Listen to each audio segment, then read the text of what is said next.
Le palais de la Bourse de Lyon scintillait d'une lumière presque irréelle. Sous les voûtes majestueuses, les lustres en cristal de Bohême déversaient des cascades de diamants sur une foule élégante, dont les murmures feutrés se mêlaient au tintement délicat des flûtes de champagne. C'était le gala annuel de Bellavance Technologies, l'événement le plus attendu de l'année. Un ballet parfaitement orchestré de sourires professionnels et d'ambitions dissimulées. Élodie Mercier, debout près d'une colonne de marbre rose, se sentait à la fois actrice et spectatrice de cette scène fastueuse. Sa robe, d'un bleu nuit sobre mais chic, avait coûté 2 mois d'économie, un investissement qu'elle jugeait nécessaire pour ne pas détonner dans ce décor opulent si éloigné de son quotidien. À 30 ans, elle avait l'impression d'avoir gravi une montagne. Née à Clermont-Ferrand, fille d'une infirmière au dévouement sans faille et d'un boulanger dont les mains portaient encore les stigmates de la farine et du labeur, elle avait appris la valeur de l'effort. Chaque étape de sa vie avait été une conquête. Le baccalauréat avec mention, l'école de commerce obtenue grâce à une bourse, et enfin ce poste au département financier de Bellavance, une forteresse de l'innovation digitale. C'était plus qu'un travail, c'était la preuve qu'elle avait sa place dans ce monde qui n'était pas censé être le sien. Ce soir, cependant, une autre forme de validation semblait à portée de main. Une validation plus intime, plus troublante. Ses yeux cherchaient discrètement Damien Lefebvre à travers la salle. Depuis des mois, Damien, son collègue direct, un homme au charme facile et à la carrière fulgurante, lui témoignait un intérêt qui dépassait le cadre professionnel. Des cafés qui s'éternisaient à la machine, des compliments sur ses dossiers, des regards appuyés lors des réunions. Il n'avait jamais rien officialisé, mais l'air crépitait d'une promesse tacite. Son ami et collègue, Chloé, lui avait murmuré à l'oreille en arrivant « Ce soir, c'est le soir, Élodie, il va se lancer ». Et le cœur d'Élodie, d'ordinaire si raisonnable, s'était emballé. Elle s'était autorisée à y croire. Le moment arriva lorsque le PDG termina son discours. Damien monta sur la petite estrade, un micro à la main. Un sourire éclatant illuminait son visage. Il remercia la direction, puis son regard balaya l'assemblée avant de se poser sur elle. Un silence se fit. Élodie sentit le sang affluer à ses joues. C'était donc vrai. Il allait le faire, devant tout le monde. « J'aimerais prendre un instant pour clarifier quelque chose », commença Damien d'une voix claire et assurée. Ces derniers temps, certaines rumeurs ont circulé. Des interprétations, disons, créatives de mon attitude envers une certaine collègue. Son regard ne la quittait pas. Elle lui offrit un sourire timide, une invitation muette. Le piège était déjà refermé. Je tiens à m'adresser directement à elle, pour que les choses soient bien claires. Il fit une pause, savourant l'attention captive de plus de 200 personnes. Puis, son sourire se mua en un rictus ironique, presque cruel. « Élodie, vous avez vraiment cru que quelqu'un de mon niveau s'intéresserait à une fille comme vous? C'était juste de la gentillesse. » Le temps se figea. La phrase flotta dans l'air, suspendue, avant de s'écraser avec une violence inouïe. Le silence qui suivit fut plus assourdissant que n'importe quel bruit. Il fut rompu par un petit rire étouffé, puis un autre. Des chuchotements parcoururent la salle comme un venin. Élodie ne voyait plus les visages, seulement des taches floues, des regards fuyants ou pire, emplis d'une pitié narquoise. Son propre visage était en feu, une chaleur insupportable qui irradiait depuis sa poitrine jusqu'à la racine de ses cheveux. La honte était une entité physique, une main glacée qui lui serrait la gorge. Elle ne se souvint pas d'avoir décidé de partir. Ses jambes bougèrent d'elles-mêmes, la guidant à travers la foule qui s'écarta sur son passage, comme les eaux de la mer Rouge. Chaque pas était une éternité. Le bruit de ses talons sur le marbre résonnait dans sa tête comme un conte à rebours vers l'humiliation finale. Elle poussa les lourdes portes en bois et se retrouva dans le hall d'entrée, puis dehors, dans la fraîcheur mordante de la nuit lyonnaise. L'air frais ne parvint pas à éteindre l'incendie qui la consumait. Elle marcha sans but, d'un pas rapide et saccadé, ses bras serrés contre sa poitrine, comme pour retenir les morceaux de sa fierté éclatés. Elle traversa la rue, ignorant les phares d'une voiture qui klaxonna, et se retrouva sur la place des Jacobins. La fontaine monumentale, avec ses statues de pierre impassibles, semblait se moquer de son drame minuscule. C'est là, à l'abri d'un regard qu'elle imaginait omniprésent, qu'elle laissa les larmes couler. Des larmes de rage, de douleur, et surtout d'une humiliation si profonde qu'elle en avait la nausée. Elle s'adossa contre la pierre froide, fermant les yeux, souhaitant disparaître. « Madame, tout va bien ?» La voix était grave, calme, dépourvue de la pitié qu'elle redoutait. Elle sursauta et ouvrit les yeux. Un homme se tenait devant elle, grand, vêtu d'un costume sombre parfaitement coupé qui se fondait dans la pénombre. Une barbe de 3 jours, taillée avec une précision millimétrée, encadrait une mâchoire carrée. Mais ce furent ses yeux qui la frappèrent. Ils étaient d'un gris intense et la fixaient avec une étrange intensité, sans jugement. Elle essuya ses joues d'un geste brusque. « Oui, tout va bien, je... » Prenez l'air. Sa voix était rauque, brisée. L'homme ne sembla pas convaincu, mais il n'insista pas. Il fit un pas de côté et contempla la fontaine à son tour. C'est une belle place. À pleine d'histoire. La plupart des gens ne font qu'y passer. Son ton était neutre, conversationnel. Élodie se sentit étrangement apaisée par cette absence d'intrusion. Elle resta silencieuse, le souffle encore court. Ce qui s'est passé à l'intérieur, c'était indigne, reprit-il doucement sans la regarder. Personne ne mérite d'être traité ainsi, surtout pas quelqu'un qui, de toute évidence, possède plus de classe dans son silence que cet homme n'en aura jamais dans tous ses discours. Élodie tourna la tête vers lui, surprise. Il l'avait vue, il savait. Il se tourna enfin vers elle, et pour la première fois, elle vit une lueur de quelque chose qui ressemblait à de l'empathie dans son regard d'acier. Parfois, la meilleure réponse à un acte insensé est un acte encore plus insensé, dit-il. Elle fronça les sourcils, ne comprenant pas où il voulait en venir. « Qu'est-ce que vous voulez dire ?» Il s'approcha d'un pas. L'air entre eux se chargea d'une tension nouvelle. Il n'était plus un simple passant, il était une présence. « J'ai une proposition à vous faire. C'est soudain, irrationnel, et vous avez toutes les raisons du monde de me prendre pour un fou. » Il marqua une pause, la scrutant comme s'il cherchait à lire au plus profond de son âme meurtrie. « Accepteriez-vous de m'épouser demain? Je suis sérieux. » Le cerveau d'Élodie refusa d'abord de traiter l'information. Les mots de l'inconnu, « Accepteriez-vous de m'épouser demain ?» résonnaient dans le vide de sa stupeur, dépourvu de sens, comme une phrase lue dans un livre absurde. Le vent froid qui balayait la place semblait plus réel que cette proposition surréaliste. Elle le dévisagea, cherchant une trace d'ironie, un signe de démence, ou la lueur cruelle d'une mauvaise plaisanterie orchestrée pour parachever son humiliation. Mais son regard était d'un sérieux imperturbable, son visage une toile d'ombre et de détermination. « C'est une blague ?» balbutia-t-elle, sa voix à peine un murmure. « Je n'ai jamais été aussi sérieux de ma vie », répondit-il sans ciller. Son calme était presque plus déstabilisant que sa question. Élodie recula d'un pas, sa méfiance naturelle reprenant le dessus sur le choc. « Qui êtes-vous? Pourquoi moi ?» Mon nom est Thibaut Dumas. Et pour répondre à votre seconde question, parce que vous êtes la seule personne que j'ai vue ce soir, qui soit restée digne alors qu'on essayait de lui voler sa dignité. Parce que vous n'avez pas crié, ni insulté. Vous êtes parti. Il y a une force immense dans ce départ. Ces mots la touchèrent à un endroit qu'elle croyait anesthésié par la honte. Il n'avait pas vu une victime, mais une femme forte. Pourtant, la situation restait insensée. C'est absurde. On ne se connaît pas. Se marier. Et c'est... Elle ne trouvait pas les mots. C'était un engagement, une promesse, l'acte le plus intime qui soit. Pas une transaction nocturne sur une place publique. Je sais que c'est absurde, concéda-t-il, comme s'il lisait dans ses pensées. Mais la vie est parfois une succession de moments qui n'ont pas de sens logique. Discutons-en.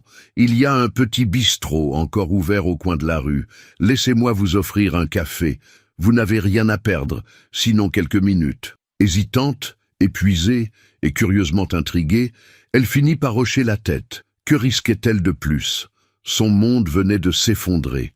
Parler à un inconnu fou ne pouvait guère l'empirer. Ils s'installèrent dans la chaleur d'un café presque désert, à une table en bois sombre près de la vitrine embuée. Thibaut commanda 2 grands cafés crème sans lui demander son avis. un geste qui aurait dû l'irriter mais qui, étrangement, lui parut prévenant. Le silence s'installa entre eux, seulement rompu par le sifflement de la machine à expresso. « Voilà mon offre, Élodie », commença-t-il en posant ses mains à plat sur la table. « J'ai besoin d'être marié, rapidement, pour des raisons personnelles et professionnelles que je ne peux pas encore vous détailler. Disons que c'est une protection, une formalité qui résoudrait beaucoup de problèmes pour moi. Ce serait un contrat, rien de plus. Un partenariat à durée déterminée. » « Le déterminer par quoi ?» demanda-t-elle, retrouvant un peu de son esprit analytique. « Par vous. Le jour où vous souhaiterez y mettre fin, nous divorcerons, sans aucune question ni aucune condition de ma part. Je m'y engage par écrit si vous le désirez. » Elle le fixait, essayant de déceler la faille. « Et qu'est-ce que j'y gagne, moi, à part le plaisir de me lier à un parfait inconnu au lendemain de la pire soirée de ma vie ?» Le sarcasme pointait dans sa voix, une armure qu'elle enfilait pour se protéger. Son regard s'adoucit. Un nouveau départ, une porte de sortie. Demain matin, quand vous retournerez au bureau, que se passera-t-il? Vous affronterez les chuchotements, les regards apitoyés, le triomphe silencieux de cet imbécile. Votre environnement de travail est devenu toxique. Ce mariage, aussi étrange soit-il, change la narration. Il vous donne un bouclier. Personne ne s'attend à ça. C'est une réponse si disproportionnée qu'elle en devient une affirmation de votre liberté. Vous ne subissez plus, vous agissez. Vous prenez le contrôle d'une manière que personne, et surtout pas lui, ne pourra jamais comprendre. Il avait raison. L'image de son arrivée au bureau le lendemain lui donna la nausée. Elle s'imaginait déjà le silence gêné à son passage, les conversations qui s'arrêteraient net. Elle se voyait essayer de travailler, de se concentrer sur ses tableaux Excel, tandis que chaque regard serait une piqûre de rappel. Damien avait non seulement brisé son cœur, mais il avait aussi souillé son sanctuaire professionnel, le lieu où elle avait tant investi d'elle-même. « Pensez-y comme à une parenthèse », poursuivit Thibault d'une voix persuasive. « Un refuge temporaire. Vous aurez un endroit où vivre, loin de tout ça, le temps de reprendre votre souffle et de décider de la suite. Financièrement, vous n'aurez à vous soucier de rien. C'est la moindre des choses. Considérez cela comme une compensation pour le service que vous me rendez. » Le mot « service » la fit tiquer. C'était donc bien cela, une transaction. Mais une transaction qui, paradoxalement, lui rendait une forme de pouvoir. L'idée de ne pas avoir à affronter Damien, de ne pas lui donner la satisfaction de l'avoir anéanti, commença à germer dans son esprit. C'était une folie, une pure folie, une décision prise sous le coup de l'émotion, le genre de chose contre laquelle sa mère l'avait toujours mise en garde. Mais sa mère n'avait jamais été humiliée devant 200 personnes. Comment est-ce possible, légalement, se marier? Demain ? Demanda-t-elle, sa question pragmatique trahissant le fait qu'une partie d'elle envisageait sérieusement la proposition. « Tout est prêt. J'avais anticipé la nécessité d'un mariage rapide. J'ai des contacts. Les bans ont été publiés de manière accélérée.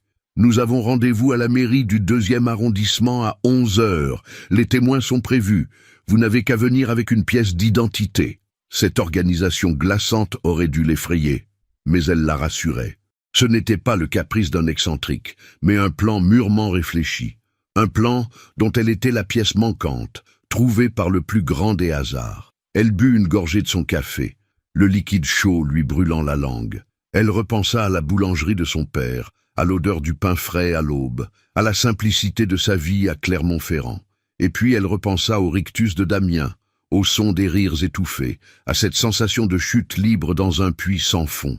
Thibault lui tendait une main étrange, inattendue, mais une main tout de même. Elle releva les yeux vers lui. Son regard était toujours là, patient, intense. Il ne la pressait pas. Il lui laissait l'espace de sa propre folie. « D'accord, » dit-elle. Le mot sortit de sa bouche avant même qu'elle ait eu le temps de le peser, comme s'il venait d'un autre endroit, d'une partie d'elle-même qu'elle ne connaissait pas. Une partie qui avait décidé que répondre à la folie par la folie était la seule chose sensée à faire. Un très léger sourire effleura les lèvres de Thibault Dumas. « Bien, rendez-vous demain à 11 heures, alors. » Le lendemain, sous un ciel gris et bas, dans une salle impersonnelle de l'hôtel de ville de Lyon, devant un adjoint au maire qui lisait les articles du Code civil d'une voix monocorde et 2 témoins qu'elle n'avait jamais vus. Élodie Mercier devint Élodie Dumas.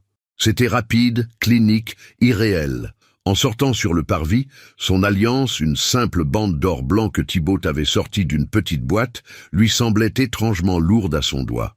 Il se tourna vers elle, son nouveau mari. « Bienvenue dans votre nouvelle vie, Élodie », dit-il sobrement, avant de lui ouvrir la portière d'une berline noire aux vitres teintées. La berline glissa silencieusement dans les rues de Lyon, s'éloignant du quartier historique pour s'engager sur les quais de Saône. Élodie regardait la ville défiler à travers la vitre teintée, les façades colorées du vieux Lyon, les péniches amarrées, les passants emmitouflés dans leurs manteaux.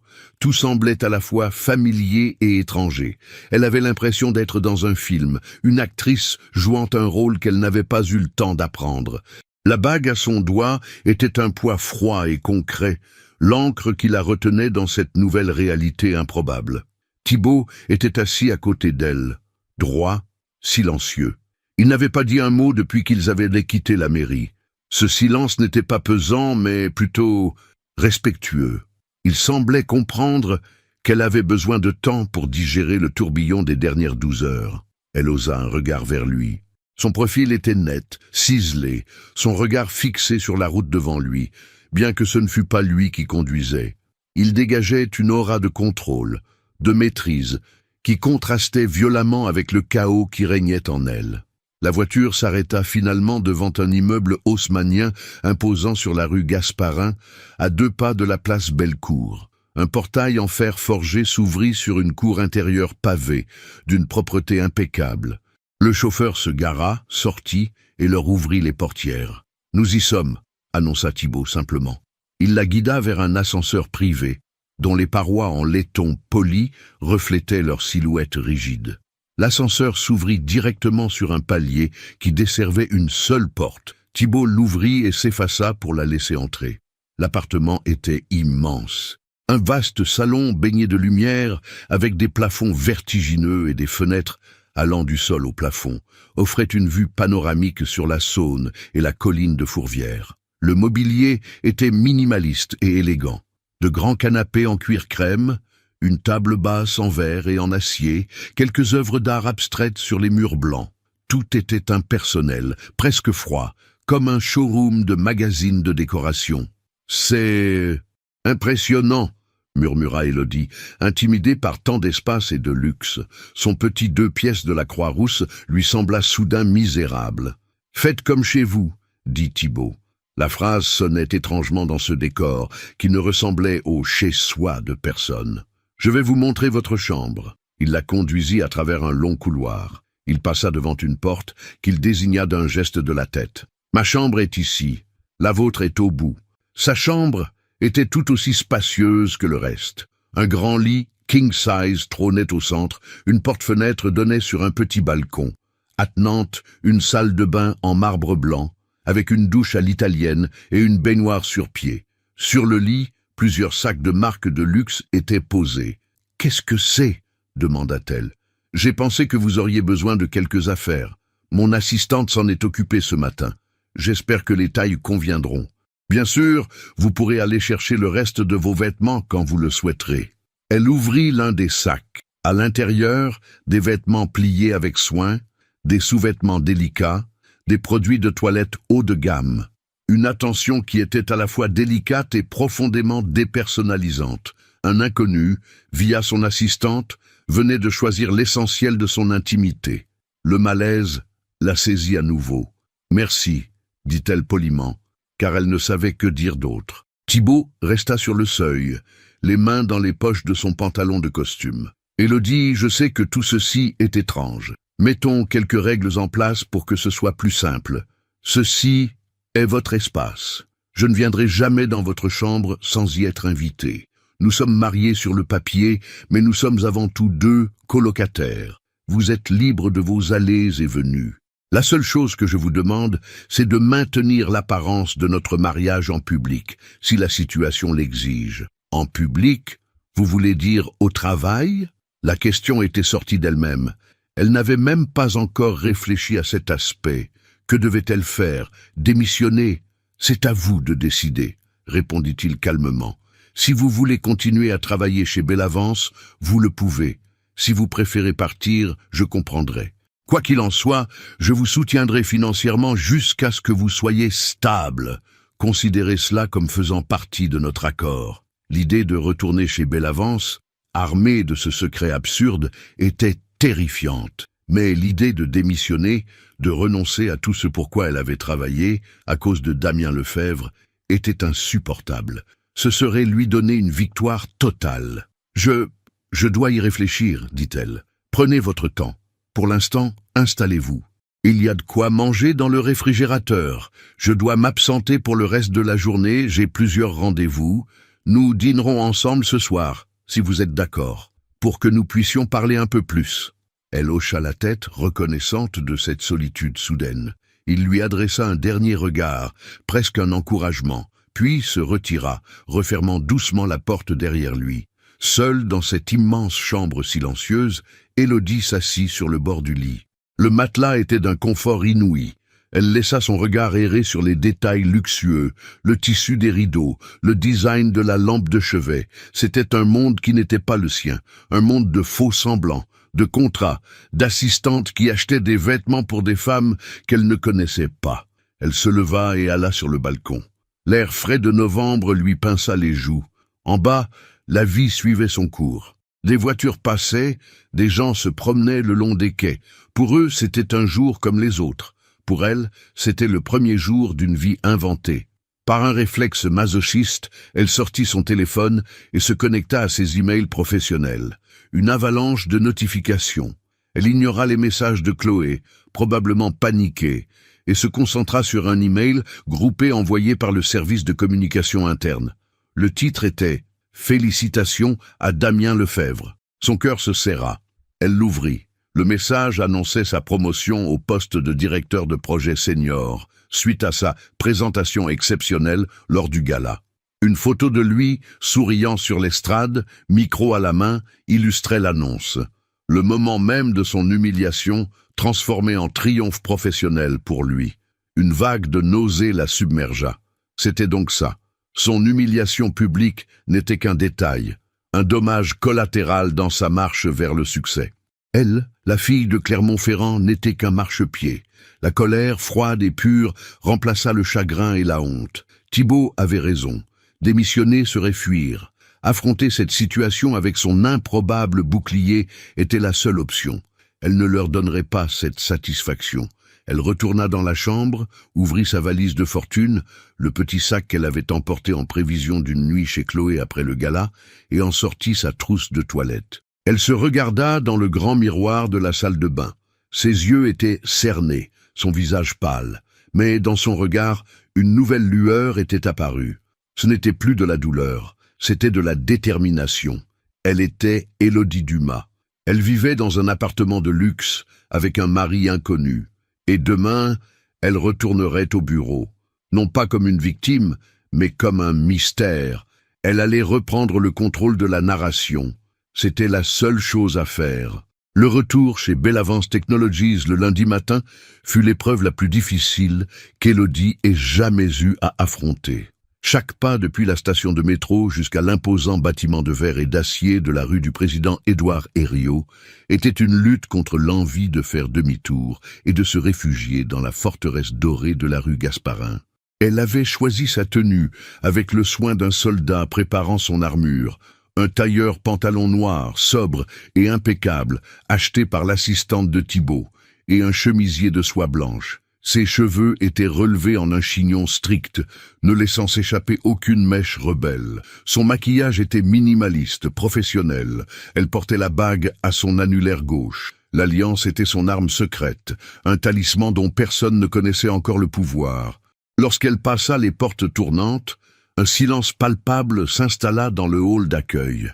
Les conversations s'interrompirent, les têtes se tournèrent. Elle sentit le poids de dizaines de regards sur elle, un mélange de curiosité, de pitié et de gêne. Elle maintint la tête haute, le regard fixé droit devant elle, et traversa l'atrium sans accélérer ni ralentir le pas, saluant la réceptionniste d'un « Bonjour, Hélène », clair et assuré. Le trajet en ascenseur jusqu'au 3e étage, celui du département financier, fut une torture silencieuse. Elle le partagea avec 2 collègues d'un autre service qui fixaient obstinément le plafond lumineux. Arrivé à son étage, l'atmosphère était encore plus pesante. L'open space, d'ordinaire bruyant et animé, était plongé dans un calme studieux et artificiel. C'était le silence des gens qui font semblant de travailler pour ne pas avoir à affronter une situation inconfortable. Chloé se leva de son bureau dès qu'elle l'aperçut et se précipita vers elle, le visage empreint d'inquiétude. « Élodie, mon Dieu, je t'ai appelé tout le week-end. J'étais si inquiète. Comment tu vas? Ce que Damien a fait, c'est monstrueux. » Sa sollicitude sincère fut un baume sur la blessure encore vive d'Élodie. « Je vais bien, Chloé. Ne t'en fais pas, » répondit-elle, en essayant de donner à sa voix une fermeté qu'elle ne ressentait pas. « Bien? Mais comment ?» Chloé s'interrompit, son regard tombant sur la main gauche d'Élodie, posée sur son sac. Ses yeux s'écarquillèrent. « C'est quoi ça ?» Élodie suivit son regard jusqu'à l'anneau d'or blanc. C'était le moment, le premier test. Elle prit une profonde inspiration. « Je me suis mariée. » La mâchoire de Chloé se décrocha littéralement. « Et tu... Quoi, pas mariée? Quand?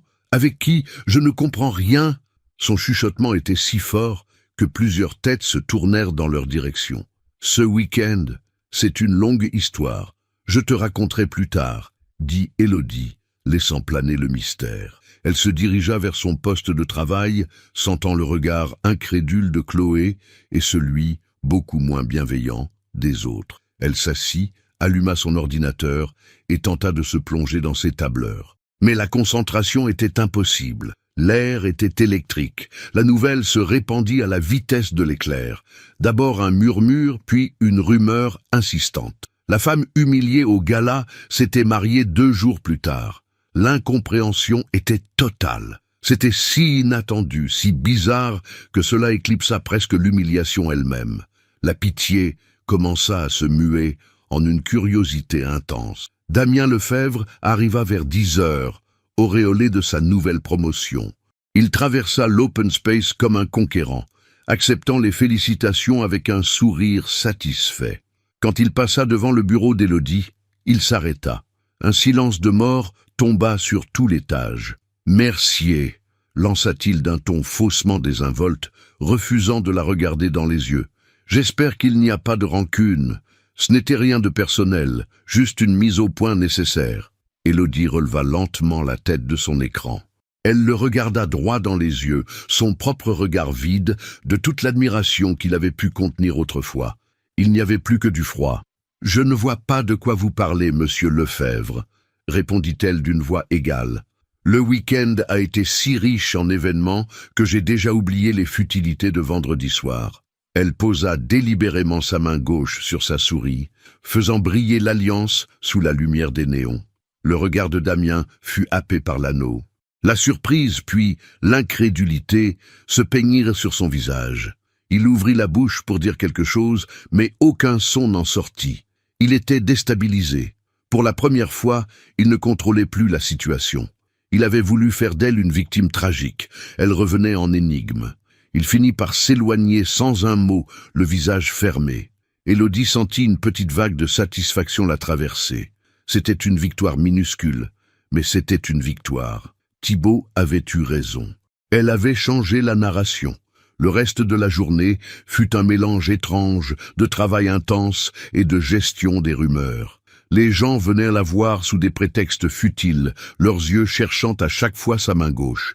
Elle répondait à leurs questions professionnelles avec un calme olympien, ignorant les interrogations muettes. Le soir, en rentrant dans l'immense appartement silencieux, elle se sentit vidée. Thibaut n'était pas encore là. Elle se servit un verre d'eau dans la cuisine ultramoderne et se posta devant la grande baie vitrée. Les lumières de la ville commençaient à scintiller sur la surface sombre de la Saône. Elle avait survécu. Elle avait tenu tête à Damien. Elle avait déjoué les attentes. Mais à quel prix? Elle menait une double vie construite sur un mensonge protecteur. Elle entendit la porte d'entrée s'ouvrir. Thibault apparut dans le salon, défaisant le nœud de sa cravate. Il semblait fatigué, les traits tirés. « Bonsoir, dit-il. Comment s'est passée cette première journée ? » « J'ai survécu, répondit-elle avec une pointe d'ironie. Il s'approcha et se versa un verre d'eau à son tour. « J'ai entendu dire qu'il y avait une nouvelle rumeur qui circulait chez Bellavance aujourd'hui. » Élodie le regarda surprise. « Comment savez-vous ça ?» Il eut un sourire énigmatique. « J'ai mes sources. Apparemment, une certaine Élodie Mercier, fraîchement humiliée, serait revenue au bureau mariée à un mystérieux inconnu. C'est un rebondissement digne d'un roman. Vous avez été brillante. » Son compliment la déstabilisa. Il n'était pas seulement le pourvoyeur de cette solution folle, il en était aussi un observateur attentif. « Vous n'avez pas idée du chaos que ça a créé, » dit-elle, se sentant soudain le besoin de partager le poids de cette journée. « Personne ne comprend. » Damien était complètement décontenancé. « C'était le but, » affirma Thibault. « La meilleure défense, c'est parfois de créer une diversion si puissante qu'elle rend l'attaque initiale obsolète. » Ils restèrent silencieux un instant, côte à côte, regardant la nuit tomber sur Lyon. Pour la première fois, Élodie ne se sentit pas comme une employée ou une partenaire contractuelle. Elle se sentit comme son allié. Ils étaient deux conspirateurs dans un complot dont eux seuls connaissaient les tenants et les aboutissants. « J'ai préparé à dîner, » dit-il soudain, changeant de sujet. « Enfin, j'ai commandé. J'espère que vous aimez la cuisine thaïlandaise. » Ce soir-là, ils dînèrent ensemble, assis à la grande table de la salle à manger qui pouvait accueillir 12 personnes. La conversation fut d'abord hésitante, puis plus fluide. Ils ne parlèrent ni de Bellavance, ni de leur contrat. Il lui posa des questions sur Clermont-Ferrand, sur la boulangerie de son père. Elle lui parla de son amour pour les volcans d'Auvergne, de ses randonnées d'enfance. Elle apprit peu de choses sur lui, qu'il avait beaucoup voyagé pour son travail, qu'il aimait le jazz et les vieux films en noir et blanc. Il restait un mystère, mais un mystère dont les contours commençaient à s'adoucir. En allant se coucher dans sa chambre luxueuse et impersonnelle, Élodie réalisa que pour la première fois depuis vendredi soir, elle ne se sentait plus seule. Elle avait un complice dans cette étrange pièce de théâtre qu'était devenue sa vie. Les semaines qui suivirent s'installèrent dans une routine étrange et paradoxale. La vie d'Élodie était scindée en deux univers hermétiques. Le jour, elle était Élodie Mercier, l'analyste financière efficace et désormais énigmatique de Bellavance Technologies. Elle évoluait dans un bureau où les chuchotements s'étaient tus pour laisser place à une curiosité respectueuse. Son mariage éclair était devenu une sorte de légende urbaine. Personne n'osait poser de questions directes, mais l'aura de mystère qui l'entourait lui avait conféré un nouveau statut. Damien l'évitait ostensiblement, ce qui était en soi une victoire quotidienne. Elle se découvrit une nouvelle assurance, une capacité à imposer des limites que naïvement, elle n'avait jamais cru nécessaire d'établir auparavant. Son travail s'en ressentit positivement. Ses analyses étaient plus affûtées, ses présentations plus percutantes. Libérée du poids de l'approbation de Damien, elle redécouvrait le plaisir de son métier. Le soir, elle devenait Élodie Dumas. Elle rentrait dans l'appartement silencieux de la rue Gasparin, un sanctuaire de luxe et de tranquillité.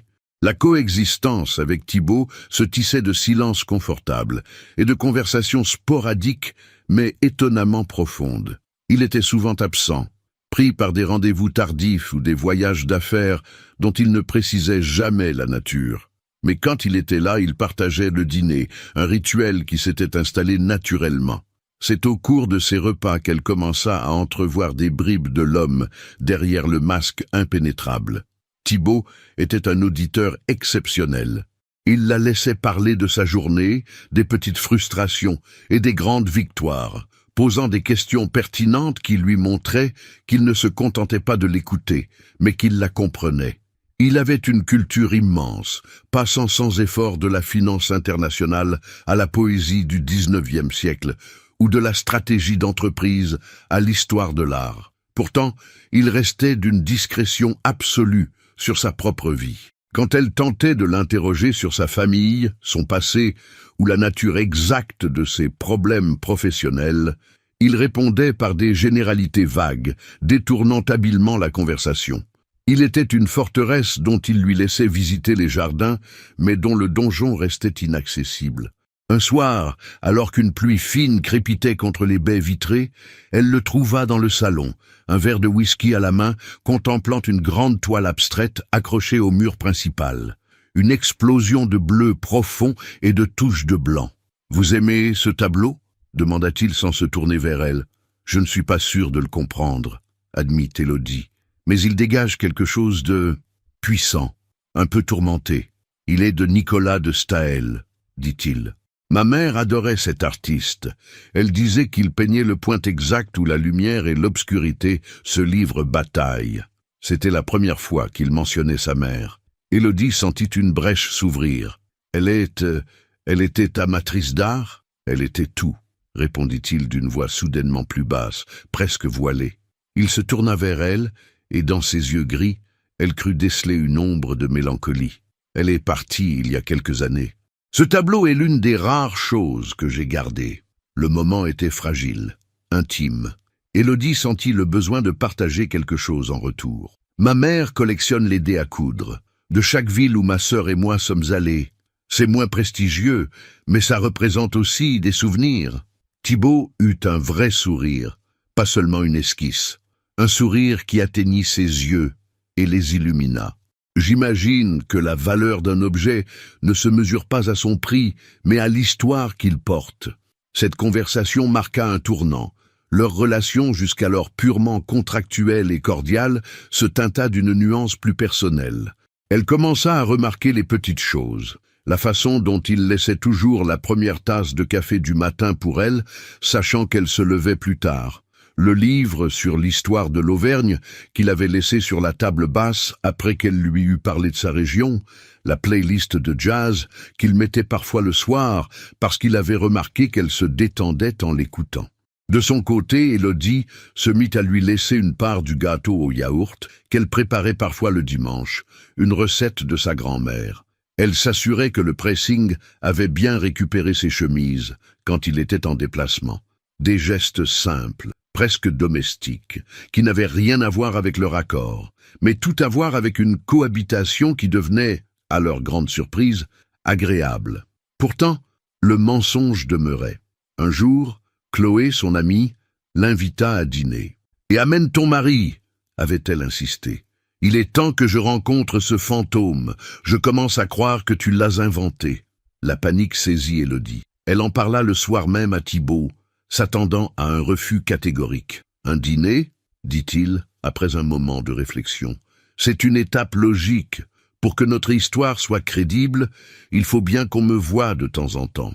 D'accord, dis-lui que nous acceptons. » L'idée de le présenter comme son mari, de jouer cette comédie devant son amie la plus proche, la terrifiait. Le dîner eut lieu la semaine suivante dans un restaurant italien chaleureux du Vieux-Lyon.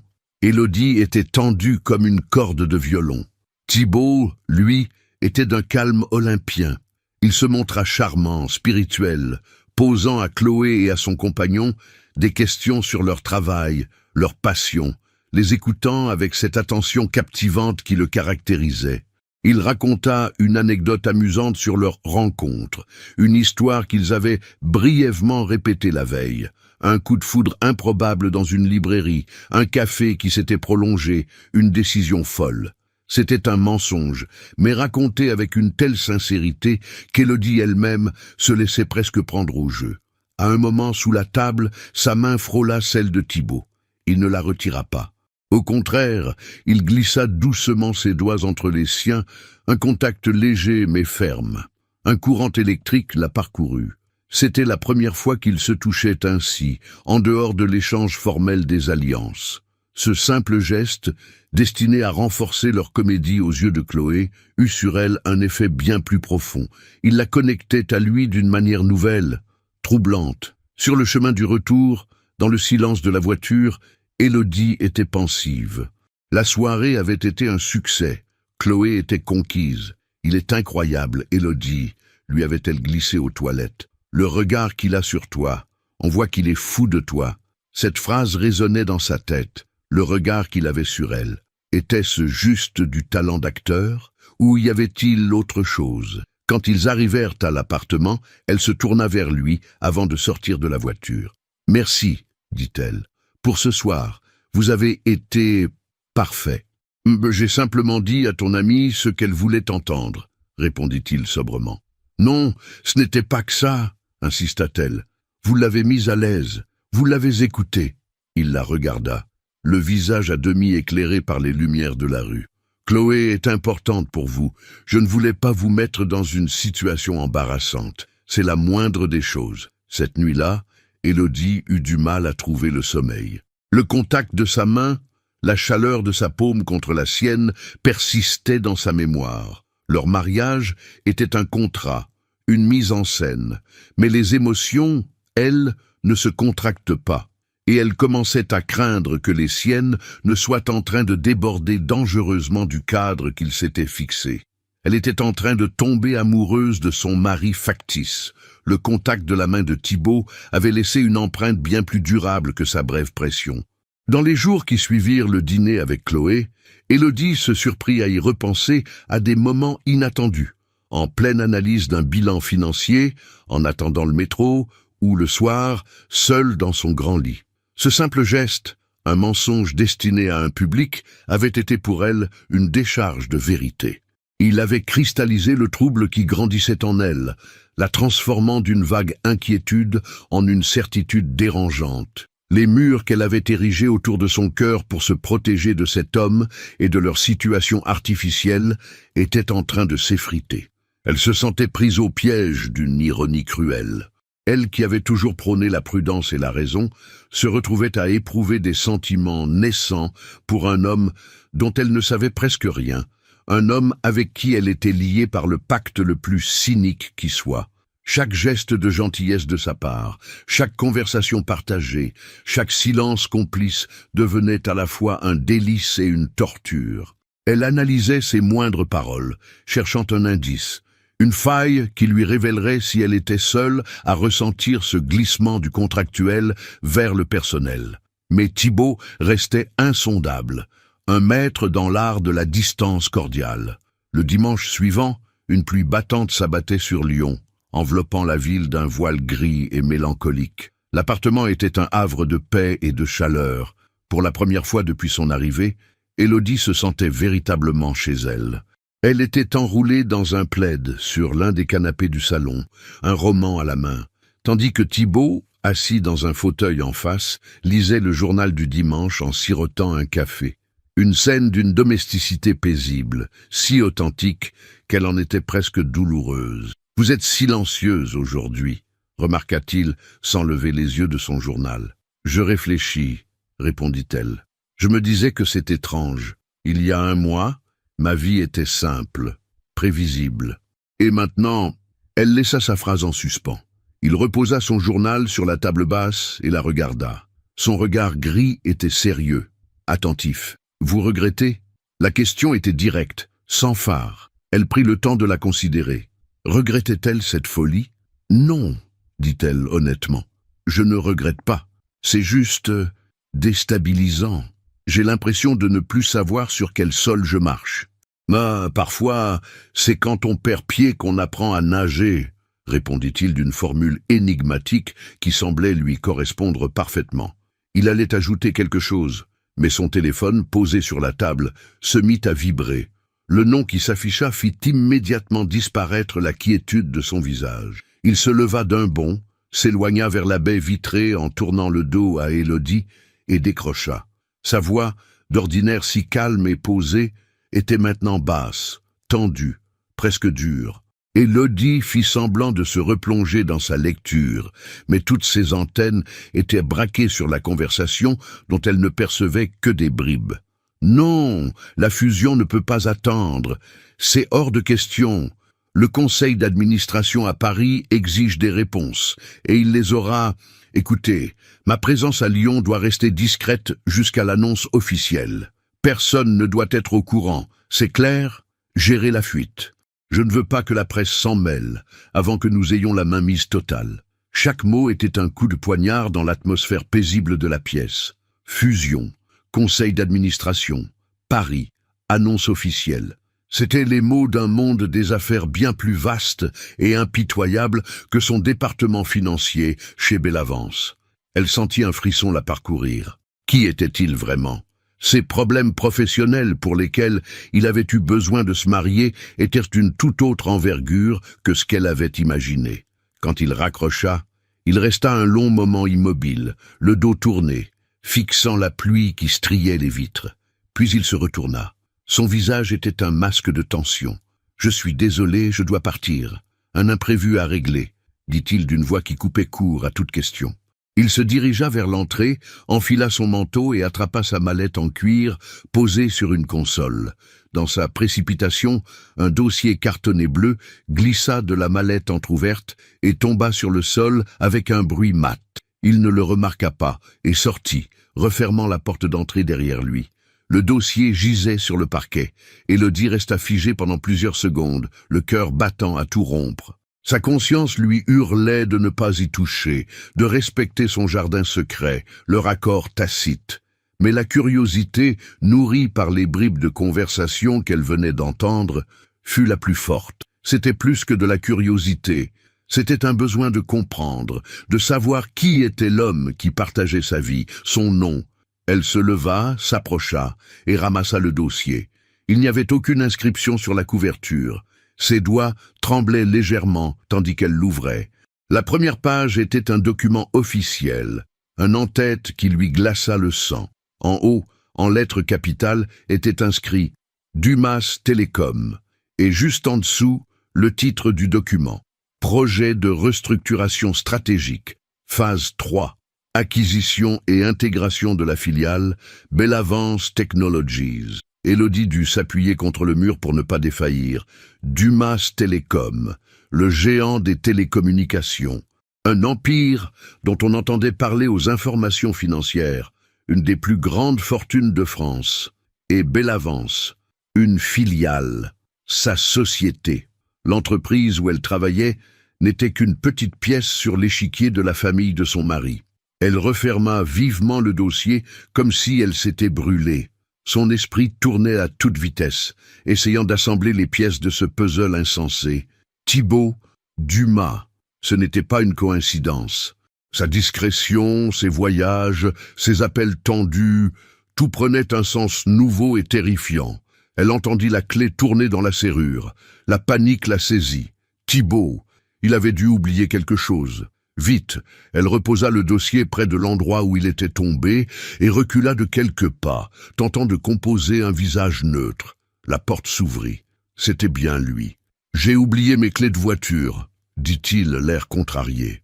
Son regard balaya la pièce, s'arrêta une fraction de seconde sur elle, puis sur le dossier par terre. Il ne dit rien, mais un pli imperceptible se forma entre ses sourcils. Il ramassa les clés sur la console, puis le dossier, qu'il glissa fermement dans sa mallette. « À ce soir », lança-t-il, avant de disparaître à nouveau. Élodie resta seule au milieu du salon, le silence retombant comme un linceul. Le monde venait de basculer une seconde fois en l'espace d'un mois. L'homme qu'elle avait épousé pour échapper à une humiliation au sein de son entreprise était, d'une manière ou d'une autre, lié au sommet de cette même entreprise. Thibaut Dumas n'était pas seulement un homme mystérieux. Il était un empire. Et elle, sans le savoir, venait d'en épouser le prince héritier. Le silence qui suivit le départ de Thibaut était différent. Ce n'était plus le silence apaisant d'un refuge, mais le vide oppressant d'une cage dorée. Élodie resta immobile au milieu du salon, le cœur battant la chamade. L'en-tête du document, Dumas Télécom, était gravé au fer rouge dans sa mémoire. Chaque détail de l'appartement, autrefois perçu comme un luxe impersonnel, lui apparaissait désormais comme une pièce du décor d'une immense supercherie. Les toiles abstraites, le mobilier design, la vue imprenable sur la Saône, tout cela n'était pas le fruit du hasard, mais l'attribut d'un pouvoir qu'elle n'avait jamais soupçonné. Elle se sentit d'une naïveté confondante. Elle avait cru à l'histoire de l'inconnu bienveillant, du sauveur providentiel agissant sur un coup de tête romanesque. La vérité était bien plus froide, bien plus calculée. Elle n'était pas la bénéficiaire d'un acte insensé, mais la pièce d'une stratégie dont elle ignorait tout. Pourquoi elle? La question la hantait. Avait-il tout planifié depuis le début? L'avait-il repéré bien avant le gala? Son humiliation publique n'avait-elle été qu'un prétexte commode, une opportunité inespérée pour lui de l'accueillir à son point le plus vulnérable? Les heures s'étirèrent, lourdes et angoissantes. Elle fit les 100 pas dans le grand salon, incapable de se poser, de lire ou même de regarder la pluie tomber. Chaque scénario qui traversait son esprit était plus inquiétant que le précédent. Était-elle un simple pion dans une guerre d'entreprise, une couverture pour une raison inavouable? L'homme avec qui elle avait partagé des dîners, des bribes d'intimité, des sourires fragiles, n'était qu'une façade. Et ce qui la blessait le plus, c'était de réaliser à quel point cette façade avait commencé à lui plaire. La trahison n'était pas seulement contractuelle, elle était émotionnelle. Thibault rentra tard dans la soirée. Élodie l'entendit poser ses clés, le bruit sec résonnant dans le silence tendu. Elle s'était assise dans un des fauteuils, le dos droit, les mains crispées sur ses genoux, attendant. Il entra dans le salon, l'air fatigué mais le visage impassible. « Bonsoir », dit-il, en défaisant sa cravate. « Journée compliquée, j'espère que vous n'avez pas attendu pour dîner. » Il tentait d'instaurer la normalité, de revenir à leur routine familière. Mais quelque chose s'était brisé. « Je n'avais pas faim », répondit-elle d'une voix blanche. Il s'arrêta et la dévisagea, sentant immédiatement le changement d'atmosphère. Le calme habituel d'Élodie avait été remplacé par une froideur acérée. « Tout va bien ? C'est à vous que je devrais poser la question, rétorqua-t-elle, incapable de dissimuler plus longtemps son amertume. Vos imprévus semblent vous occuper bien plus que de simples affaires. Thibault ne se laissa pas décontenancer. Il s'approcha lentement et s'assit sur le canapé en face d'elle, créant une distance entre eux. Le monde des affaires est exigeant. Le monde des affaires ou celui des empires, lança-t-elle. Il leva un sourcil. Le jeu avait commencé. Je ne vois pas ce que vous voulez dire. Dumas Télécom, dit-elle, laissant le nom tomber entre eux comme une pierre. Ça vous dit quelque chose? Le visage de Thibault se ferma.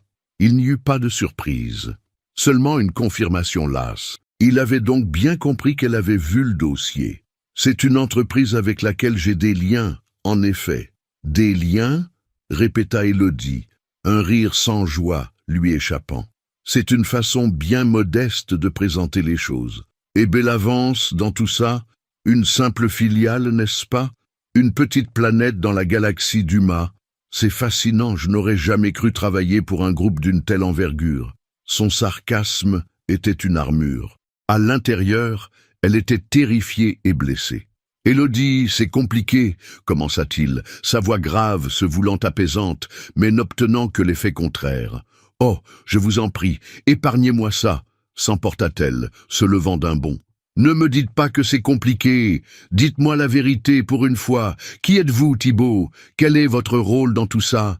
Et surtout, pourquoi moi? Pourquoi m'avoir épousé, moi, une employée insignifiante de votre filiale ?» Il se leva à son tour, sa haute stature dominant la pièce. Mais pour la première fois, elle n'y vit pas une présence rassurante, mais une menace. « Je ne peux pas tout vous dire. Pas encore, » dit-il, sa mâchoire contractée. « Je vous ai demandé de me faire confiance. »« La confiance ?» s'exclama-t-elle. « La confiance se mérite, elle ne se décrète pas. Vous m'avez menti depuis le premier jour. Chaque mot, chaque geste, tout était faux. Notre rencontre, votre proposition, était-ce calculé? Non! Sa réponse fut si prompte, si véhémente, qu'elle la surprit. Notre rencontre était un hasard, mais quand je vous ai vu, ce soir-là, j'ai su que vous étiez la bonne personne. J'avais besoin de quelqu'un d'extérieur au système, quelqu'un d'intègre. Intègre ou juste naïve, cracha-t-elle. Facile à manipuler? Une couverture parfaite pour vos grandes manœuvres? Il fit un pas vers elle, mais elle recula. Ce n'est pas ce que vous croyez. Je ne vous ai jamais vu comme un pion. Au contraire. Alors c'est quoi? Dites-le-moi, le défia-t-elle, les larmes lui montant aux yeux, des larmes de rage et de déception. Il resta silencieux, le regard tourmenté. Il était pris entre son secret et elle. et il choisit son secret. Je ne peux pas. L'annonce officielle de la restructuration n'a pas encore été faite. Des carrières, des vies sont en jeu. Toute fuite pourrait être catastrophique. Je vous demande juste un peu plus de temps. Sa justification si rationnelle et corporatiste fut la goutte d'eau qui fit déborder le vase. Il parlait de carrière et de restructuration alors qu'elle parlait de sa vie, de son cœur, de leur intimité bafouée. Ils ne vivaient pas dans le même monde. « Du temps », répéta-t-elle, la voix brisée. « C'est la seule chose que je n'ai plus à vous donner. » Elle lui tourna le dos et se dirigea vers sa chambre, mettant fin à la conversation. Elle ferma la porte derrière elle et s'y adossa, laissant enfin les larmes couler. L'homme qu'elle apprenait à aimer et l'homme qui l'avait manipulée étaient une seule et même personne. Le constat était insupportable. Elle resta là un long moment, dans le noir, à écouter le son de sa propre respiration saccadée. Puis, une résolution s'imposa à elle, claire et nette. Elle ne pouvait plus rester ici, pas une nuit de plus. Elle avait besoin de respirer un air qui ne soit pas vicié par le mensonge. Elle avait besoin de retrouver un lieu où les choses étaient vraies, simples, un lieu où on ne cachait pas des empires derrière des sourires. Elle essuya ses larmes, alluma la lumière et sortit son téléphone. Elle chercha le numéro de sa mère. Il était tard, mais elle s'en moquait. Sa voix tremblait légèrement quand elle composa le numéro. « Maman, c'est moi. Dis, est-ce que je pourrais venir passer quelques jours à la maison? J'ai besoin de rentrer. » Le lendemain matin, l'appartement de la rue Gasparin était un mausolée. La lumière grise de l'aube filtrait à travers les immenses fenêtres, projetant des ombres longues et froides sur les meubles design. Le silence était total, lourd, imprégné des mots non dits et de l'amertume de la veille. Élodie n'avait pas dormi. Elle avait passé la nuit assise dans un fauteuil de sa chambre, regardant les lumières de la ville s'éteindre une à une, son esprit tourbillonnant dans un chaos de colère, de tristesse et de trahison. Sa décision était prise, irrévocable. Elle n'était pas une prisonnière, et elle ne resterait pas une seconde de plus dans cette cage, aussi dorée fût-elle. Avec une détermination mécanique, elle se leva et commença à faire ses bagages. L'action physique lui donnait un semblant de contrôle. Elle ouvrit le dressing monumental que l'assistante de Thibaut avait rempli. Elle ignora les robes de créateur, les tailleurs impeccables, les chaussures de luxe, tout ce qui appartenait à Élodie Dumas, cette femme qu'elle n'avait jamais été. Avec un soin presque chirurgical, elle ne prit que les quelques vêtements qu'elle avait apportés de son ancienne vie, ceux qui se trouvaient dans sa petite valise le jour de son mariage. Son vieux jean confortable, ses pulls un peu usés, ses livres de poche. C'était sa manière de rejeter son monde, de se dépouiller de l'identité qu'il lui avait imposée. Elle entendit la porte de la chambre de Thibaut s'ouvrir. Ses pas résonnèrent dans le couloir. Elle ne s'arrêta pas, pliant un t-shirt avec une concentration farouche. Il apparut sur le seuil, déjà habillé d'un costume impeccable, mais sans cravate. Son visage était grave, ses yeux cernés trahissaient une nuit aussi blanche que la sienne.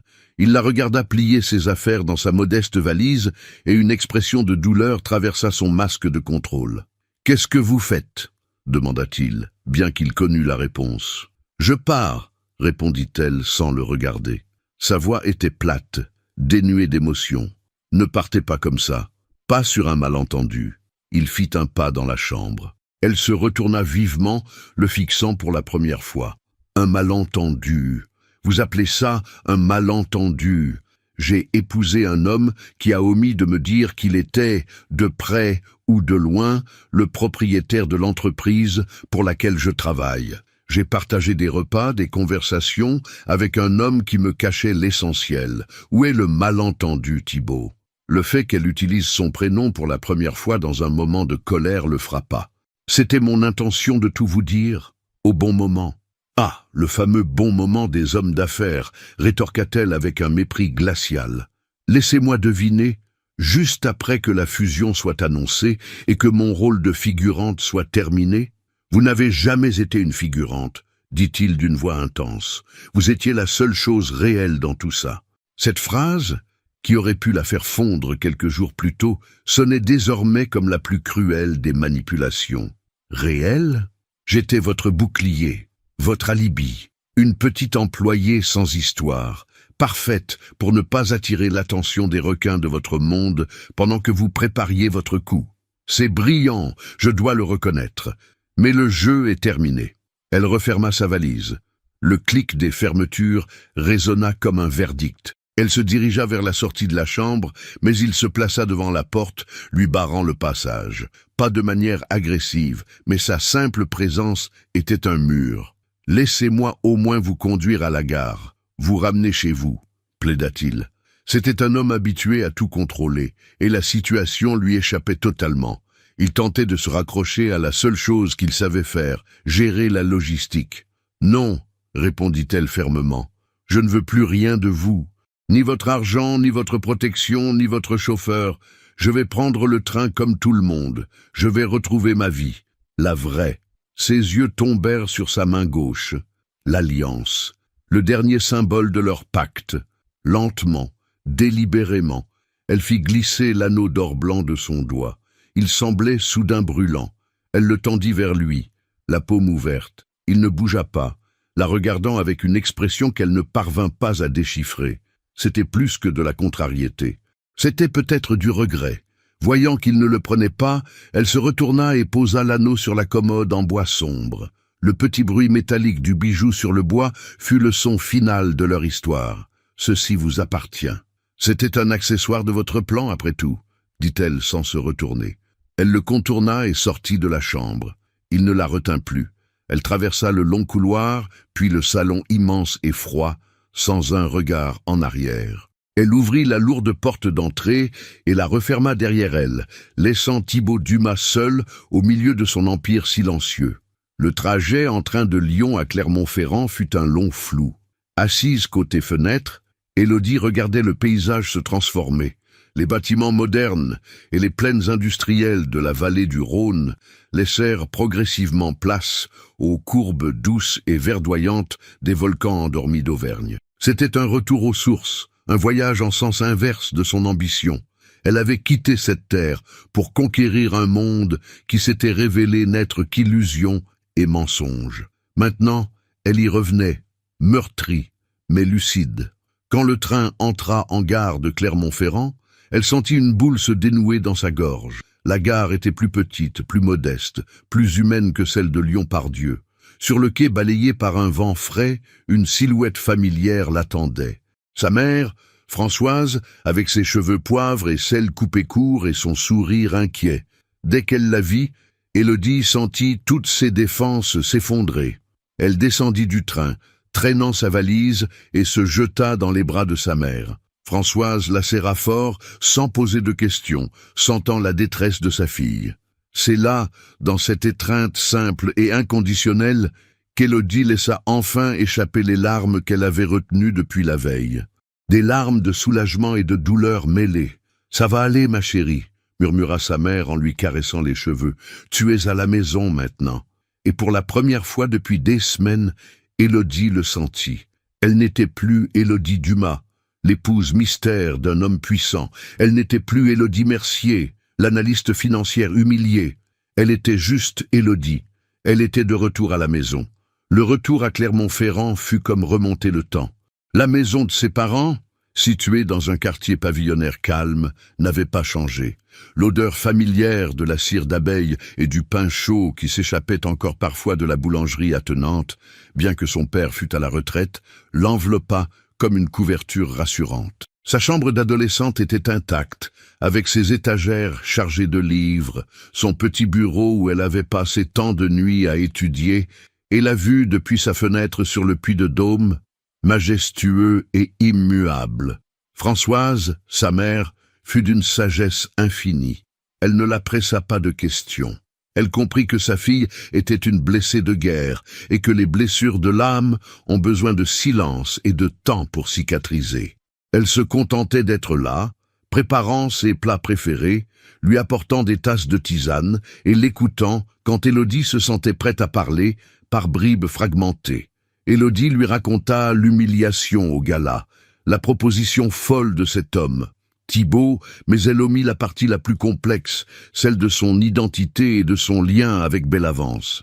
C'était trop lourd, trop invraisemblable. Pour ses parents, elle avait simplement fait un mariage impulsif qui s'était révélé être une terrible erreur. Son père, Jean-Pierre, un homme de peu de mots mais au cœur immense, la regardait avec une inquiétude paternelle. Un soir, alors qu'ils étaient tous les deux dans le salon, lui regardant un match de rugby à la télévision et elle feignant de lire, il baissa le son et se tourna vers elle. « Tu sais, ma fille, commença-t-il de sa voix un peu bourrue, dans mon métier, quand tu rates une fournée de pain, tu ne passes pas la journée à te lamenter, tu nettoies le four, tu prépares une nouvelle pâte et tu t'assures que la suivante sera meilleure. La vie, c'est un peu pareil. » Ces mots simples, empreints du bon sens de l'artisan, touchèrent Élodie plus que n'importe quel grand discours. Elle avait raté sa fournée. Il était temps de nettoyer le four. Les premiers jours, elle dormit beaucoup, un sommeil lourd et sans rêve, comme si son corps et son esprit tentaient de rattraper le déficit de paix des dernières semaines. Puis, lentement, elle recommença à vivre. Elle accompagna sa mère au marché Saint-Pierre, retrouvant les couleurs et les odeurs de son enfance. Elle passa des après-midi dans l'ancienne boulangerie, aidant son père à ranger son outillage, l'odeur de la farine lui rappelant la simplicité d'un travail honnête et tangible. Elle se remit à la randonnée, une passion qu'elle avait délaissée dans le tourbillon de sa vie lyonnaise. Chaque matin, elle partait seule sur les sentiers de la chaîne des Puits. L'effort physique, l'air pur et frais, le silence majestueux des volcans endormis lui vidaient la tête. Assise au sommet du Pariou, contemplant le cratère parfait et la vue panoramique sur la plaine de la Limagne, elle sentait la perspective revenir. Son drame personnel, si immense à Lyon, semblait ici minuscule face à l'éternité de ces montagnes. L'humiliation de Damien, la trahison de Thibaut, tout cela perdait de sa substance, devenant les péripéties d'une histoire qui ne lui appartenait déjà plus tout à fait. Cependant, le monde extérieur ne pouvait être tenu à distance éternellement. Son téléphone professionnel, qu'elle avait d'abord éteint, finit par attirer son attention. Elle avait reçu des dizaines d'appels manqués de Chloé et un nombre incalculable de notifications. Poussée par un mélange de devoir et de curiosité morbide, elle se décida à l'allumer. Le premier mail qui s'afficha était un communiqué officiel de Bellavance Technologies datant de 2 jours plus tôt. Le titre la fit frissonner. Annonce stratégique majeure, Bellavance Technologies rejoint officiellement le groupe Duma Télécom. Son cœur s'emballa. C'était donc arrivé. Elle lut le communiqué, les termes corporatifs décrivant une synergie prometteuse, une nouvelle ère d'innovation. Puis vint le paragraphe qui la concernait le plus. Il annonçait la nouvelle structure de direction. Un nom, en particulier, sauta à ses yeux. Monsieur Thibaut Dumas, héritier et directeur général de Duma Télécom, prendra la présidence du conseil de surveillance de Bellavance Technologies pour superviser la transition. Héritier et directeur général, CEO, le grand patron, l'homme qui s'était présenté comme un simple inconnu dans une situation délicate, était en réalité le personnage le plus puissant de tout l'échiquier. La révélation, bien qu'attendue, la frappa avec la violence d'un coup de poing. Tout s'éclairait. Ses absences, sa discrétion, son besoin d'un mariage rapide pour se protéger, peut-être de rivalités internes ou de pression familiale liées à son statut de célibataire à un poste aussi élevé. Son mariage avec une employée de la base était une manœuvre de camouflage géniale. Mais ce n'était pas tout. En faisant défiler ses mails, elle tomba sur une série de messages de Chloé, de plus en plus paniquée. Le dernier était bref et alarmant. « Élodie, rappelle-moi d'urgence, des choses horribles se disent sur toi ici. » Intriguée et inquiète, elle appela son amie. Chloé décrocha à la première sonnerie. « Élodie, enfin, mais où es-tu? Tu as disparu !»« Je suis à Clermont, chez mes parents. J'avais besoin de prendre l'air, » dit Élodie, évasive. « Qu'est-ce qui se passe ?»« Ce qui se passe. » La voix de Chloé était un mélange de colère et d'incrédulité. Après l'annonce de la fusion et la révélation de l'identité de ton mari, c'est le chaos total. Damien Lefebvre répand les pires rumeurs. Il raconte à qui veut l'entendre que tu savais tout depuis le début. que tu l'as séduit pour obtenir des informations, que tu as planifié cette humiliation au gala pour te faire remarquer par le grand patron et l'attirer dans tes filets. Il dit que tu es une arriviste sans scrupules, que votre mariage n'est qu'un coup monté pour mettre la main sur la fortune des Dumas. Et le pire, c'est que les gens commencent à le croire. Élodie resta sans voix, le téléphone collé à l'oreille. Le sol se dérobait à nouveau sous ses pieds. Damien, ne pouvant supporter d'avoir été déstabilisé, avait retourné la situation. Il ne l'avait pas seulement humilié une fois, il était en train de détruire sa réputation, de salir son intégrité, la seule chose qu'elle possédait vraiment. Elle n'était plus la victime, mais la coupable, la manipulatrice. « Personne ne connaît la vérité, Chloé, » murmura-t-elle, la gorge nouée. « Je te crois, Élodie, je sais qui tu es, mais les autres... » Il voit une analyste financière modeste qui épouse le grand PDG milliardaire 2 jours après avoir été publiquement rejeté. L'histoire que Damien raconte est plus simple, plus sordide. Elle correspond mieux à leurs préjugés.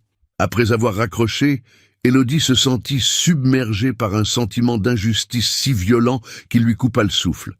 Elle avait fui Lyon pour échapper aux mensonges de Thibault, mais elle se retrouvait piégée dans un autre mensonge, encore plus destructeur, fabriqué par Damien. Elle ne pouvait pas laisser faire ça. Elle ne pouvait pas laisser cet homme réécrire son histoire et la transformer en monstre. Son père avait raison. Il ne suffisait pas de nettoyer le four. Il fallait aussi se battre pour protéger sa recette. Sa décision fut instantanée. Sa retraite était terminée. Elle devait retourner à Lyon. Pas pour Thibault, pas pour son travail, mais pour elle-même, pour sa dignité. Elle allait affronter Damien et elle allait mettre un terme à ses mensonges, une bonne fois pour toutes. La décision de retourner à Lyon ne fut pas une impulsion, mais une évidence. C'était comme si les randonnées quotidiennes sur les flancs des volcans avaient fini par reforger sa colonne vertébrale, lui rendant une solidité qu'elle croyait perdue. Quand elle annonça son départ à ses parents le soir même, sa mère la regarda avec une angoisse non dissimulée. « Ma chérie, tu es sûre? Tu viens à peine de rentrer. Tu n'es pas encore assez forte pour affronter tout ça, » dit Françoise en posant sa main sur celle de sa fille. « C'est justement parce que je suis ici, avec vous, que j'ai retrouvé la force de le faire, maman, » répondit Élodie avec un calme qui la surprit elle-même. « Si je reste cachée, je donne raison à mes détracteurs. Je laisse un autre homme définir qui je suis. Je l'ai déjà laissé faire une fois, plus jamais. » Son père, qui était resté silencieux, hocha la tête lentement. « Elle a raison, Françoise. On ne laisse pas les mauvaises herbes envahir le jardin. Il faut les arracher à la racine. » Il se tourna vers Élodie, son regard habituellement doux durci par la fierté. « Fais ce que tu as à faire, et si tu as besoin de nous, on n'est qu'à 2 heures de train. » Ce soutien inconditionnel fut son viatique. Le lendemain, elle refit le trajet en sens inverse. Le train fendait la campagne auvergnate, puis les plaines de la Loire, en direction de la métropole lyonnaise. Mais son état d'esprit était radicalement différent. Elle ne fuyait plus, elle partait au front. Chaque kilomètre la rapprochant de Lyon ne ravivait pas son angoisse, mais aiguisait sa détermination. Elle n'observait plus le paysage à travers un filtre de tristesse, mais avec la clarté d'esprit de quelqu'un qui a une mission. Arrivée à la gare de Lyon-Part-Dieu, elle ne prit pas le chemin de la rue Gasparin. Cet appartement n'était plus chez elle. C'était le théâtre d'un mensonge. Elle appela Chloé. « Je suis à Lyon. Est-ce que je peux rester chez toi quelques jours ?» 20 minutes plus tard, elle était dans le petit appartement chaleureux et un peu désordonné de son amie. Chloé la serra dans ses bras, soulagée et inquiète à la fois. « Mon Dieu, Élodie, qu'est-ce que tu vas faire ? Tu ne vas pas retourner au bureau, c'est un nid de vipères en ce moment. » « Si, » répondit Élodie en posant sa valise. « C'est exactement ce que je vais faire. Je dois parler à Damien. »« Tu es folle, il va te dévorer toute crue. »« Non, » dit Élodie, et il y avait dans sa voix une certitude nouvelle, forgée dans le silence des montagnes. « Il ne peut plus rien contre moi, parce que je n'attends plus rien de lui. Ni approbation, ni excuse, ni gentillesse. Quand on n'attend rien de quelqu'un, il n'a plus aucun pouvoir sur vous. » Le lendemain matin, elle retourna chez Bellavance. Elle portait son armure la plus simple. Un jean, un chemisier blanc et un blazer. Pas d'alliance, pas de tailleur de luxe, juste elle-même. Son arrivée créa la même onde de choc que la dernière fois, mais les murmures n'étaient plus les mêmes. La pitié avait laissé place à une curiosité suspicieuse. Elle sentit les regards, la juger, peser sa prétendue duplicité. Elle ignora tout le monde et se dirigea droit vers l'espace café où elle savait qu'elle trouverait Damien, tenant sa cour matinale. Il était là, adossé à un comptoir, un expresso à la main, racontant une anecdote à deux jeunes recrues qui buvaient ses paroles. Quand il la vit approcher, son sourire s'élargit en un rictus carnassier. « Tiens, tiens !» lança-t-il assez fort pour que tout le monde entende. « Madame Dumas daigne redescendre parmi nous. Alors, la vie de château est déjà terminée ?» Élodie s'arrêta à 1 mètre de lui. Elle ne laissa transparaître aucune émotion. « Damien, j'aimerais qu'on ait une conversation. »« Je suis tout oui, » dit-il, croisant les bras sur sa poitrine, savourant ce qu'il pensait être sa revanche. « Il paraît que tu racontes une histoire assez créative à mon sujet, » commença-t-elle d'une voix calme, mais qui portait dans le silence qui s'était installé. « Une histoire dans laquelle je serais une sorte de génie du mal, une manipulatrice qui aurait tout orchestré. » Il haussa les épaules avec une fausse nonchalance. « Je ne fais que relater les faits. Les gens tirent leurs propres conclusions. Avoue que la chronologie est troublante. La seule chose qui est troublante ici, c'est ta fragilité, » rétorqua Élodie. Le mot le frappa comme une gifle. Son sourire vacilla. « Tu n'as pas supporté une seule seconde de ne pas contrôler la narration. L'idée que je ne sois pas resté à terre, anéanti par ta petite cruauté publique, t'était insupportable. Alors tu as dû inventer autre chose, une histoire où tu n'es plus le bourreau, mais la victime clairvoyante d'une femme machiavélique. C'est tellement plus confortable pour ton ego. » Plusieurs personnes autour d'eux avaient cessé de faire semblant de travailler et écoutaient ouvertement. Le visage de Damien commençait à se crisper. « Tu ne sais pas de quoi tu parles. »« Si, je sais parfaitement, » le coupa-t-elle. Sa voix toujours aussi maîtrisée, mais tranchante comme du verre. « La vérité, c'est que tu as voulu me briser par plaisir pour te sentir puissant. Mais tu as échoué. Et ce qui te rend fou, ce n'est pas de croire que j'ai tout planifié. Ce qui te rend fou, c'est la possibilité que je sois simplement allé de l'avant. Que le grand patron, comme tu dis, ait vu en moi quelque chose que toi, dans ton arrogance, tu as été incapable de voir. Ce n'est pas ma prétendue ambition qui te ronge, Damien, c'est la tienne qui a été blessée. » Il resta bouche bée, incapable de formuler une réponse cohérente. Elle l'avait désarmé, non pas en criant, mais en disséquant sa psychologie avec une précision chirurgicale devant un public. Élodie fit un pas en arrière, signifiant que la conversation était terminée. « Je ne suis pas venu te demander d'arrêter.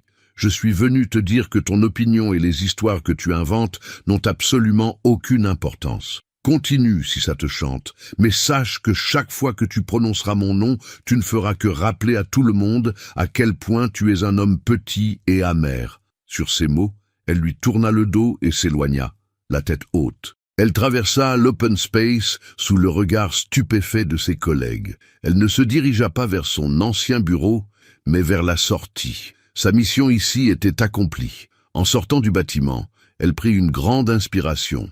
L'air de Lyon lui sembla plus léger. Elle ne s'était pas battue pour les autres, pour leur opinion. Elle s'était battue pour elle-même. Elle avait arraché la mauvaise herbe. Elle n'avait pas gagné une guerre. Elle n'avait pas rétabli la vérité aux yeux de tous. Mais elle avait fait quelque chose de bien plus important. Elle s'était retrouvée. En quittant le bâtiment de Bellavance, Élodie ne ressentit pas l'euphorie de la victoire, mais le calme étrange qui suit une tempête. L'adrénaline de la confrontation avec Damien s'estompait, laissant place à une lucidité froide et à une immense fatigue. Elle avait fait ce qu'elle devait faire, non pas pour convaincre les autres, mais pour se convaincre elle-même qu'elle ne serait plus jamais une victime silencieuse. Elle marcha sans but précis, laissant ses pas la guider à travers Lyon. La ville, qui avait été le théâtre de son humiliation puis de sa réclusion dorée, lui apparaissait sous un jour nouveau. Elle la voyait avec ses propres yeux, sans le filtre de l'ambition, de la peur ou d'un amour naissant. Elle traversa la place Bellecour, immense et majestueuse, puis longea les quais du Rhône.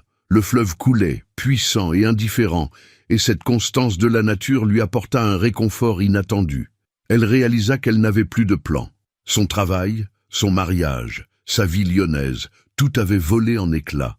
Elle était revenue pour affronter son passé, mais elle n'avait aucune idée de ce à quoi ressemblerait son avenir. De retour à l'appartement de Chloé, elle trouva son ami en train de faire les 100 pas. « Alors ?»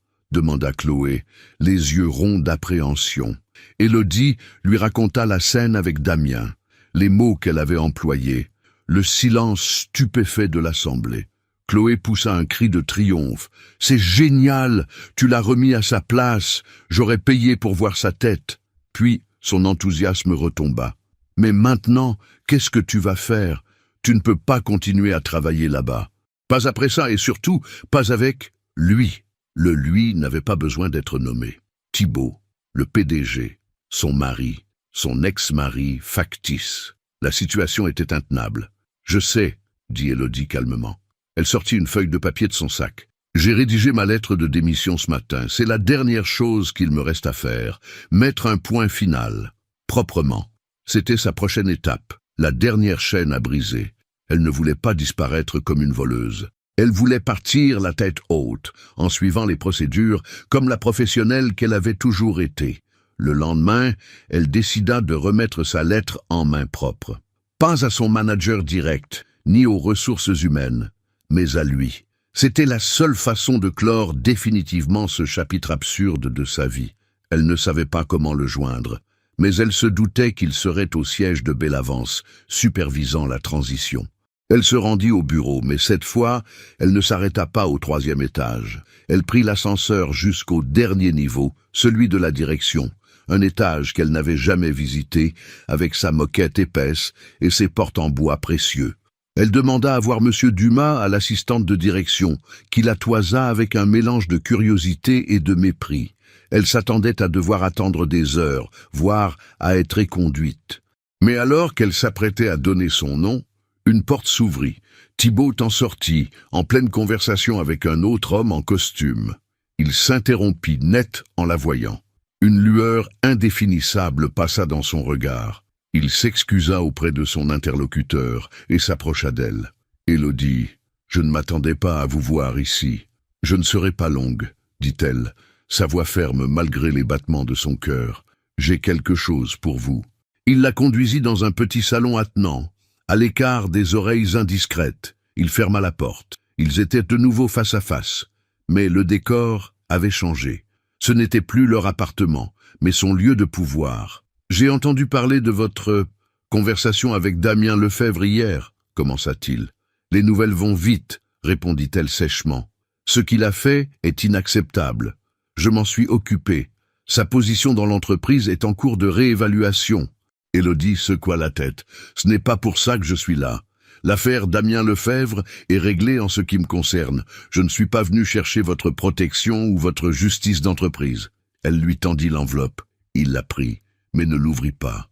Il savait ce que c'était. « Vous n'êtes pas obligé de faire ça, » dit-il d'une voix grave. « Nous pouvons trouver un arrangement, un transfert dans une autre filiale, à Paris, à l'étranger, où vous voulez. » Un autre arrangement ?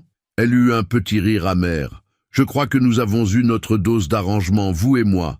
Mon avenir ne se construira pas sur les fondations de votre passé et de vos secrets. Je veux repartir de zéro, sur des bases saines. Et pour ça, je dois quitter Bellavance, je dois quitter votre monde. » Il la regarda longuement, ses yeux gris cherchant quelque chose dans les siens. « Je comprends, » dit-il finalement, et sa voix était lasse. « Mais avant que vous ne partiez, laissez-moi au moins vous donner une explication, pas une excuse, mais une explication. Vous la méritez. » Elle hésita, puis hocha la tête. Il s'adossa contre un bureau. « Mon père a bâti Dumas Télécom à partir de rien. C'est toute sa vie. Mais il est d'une vieille école. Il ne croit qu'aux dynasties, à la stabilité, à l'image. Quand il m'a cédé les rênes, il a posé une condition non négociable, soutenue par une partie conservatrice du conseil d'administration. Je devais être marié. Pour eux, un PDG célibataire de mon âge est une anomalie, un risque. Un homme instable, vulnérable au scandale, une cible pour des rivales qui chercheraient à s'introduire dans la famille par le mariage. Ils voulaient que j'épouse quelqu'un de leur milieu, pour consolider des alliances. C'était un ultimatum. Pas de mariage, pas de contrôle total sur l'entreprise. Il fit une pause, son regard perdu dans le vague. J'ai refusé leur candidate. Je ne voulais pas de cette vie-là. Mais le projet de fusion avec Bellavance était crucial, et mes opposants au Conseil utilisaient mon célibat comme une arme pour retarder le processus. J'avais besoin d'une solution rapide, radicale. J'avais besoin d'une épouse qui soit tout le contraire de ce qu'ils attendaient. Quelqu'un d'authentique, d'extérieur à ce monde de faux semblants, quelqu'un d'inattaquable. Son regard revint se poser sur elle. Et puis, ce soir-là, au gala, je vous ai vu. J'étais là en tant qu'observateur anonyme.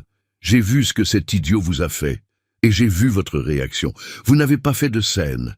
Vous n'avez pas pleuré devant tout le monde. Vous avez encaissé avec une dignité qui m'a coupé le souffle. Et vous êtes parti. À cet instant, j'ai su que vous étiez cette personne, forte, intègre, réelle. Ma proposition sur la place des Jacobins n'était pas planifiée. C'était une impulsion, oui, mais une impulsion basée sur la certitude que j'avais trouvé la seule personne capable de comprendre un jour un acte aussi insensé. Élodie écouta son histoire, le cœur lourd. C'était une explication, en effet, une explication qui rendait ses actes moins monstrueux, mais pas moins égoïstes. Elle avait été un instrument, l'instrument le plus noble et le plus pur à ses yeux, mais un instrument tout de même. « Je comprends mieux », dit-elle doucement, « mais ça ne change rien. » Elle se dirigea vers la porte. Sa main était déjà sur la poignée quand il parla de nouveau, sa voix plus basse, presque un murmure. « Est-ce que ça aurait pu être différent, Élodie, si j'avais tout dit, dès le début ?» Elle resta un instant silencieuse, le dos tourné. « Je ne crois pas aux histoires qui commencent par un mensonge, Thibaut, peu importe les raisons. » Elle ouvrit la porte et partit sans se retourner, le laissant seul avec sa lettre de démission entre les mains.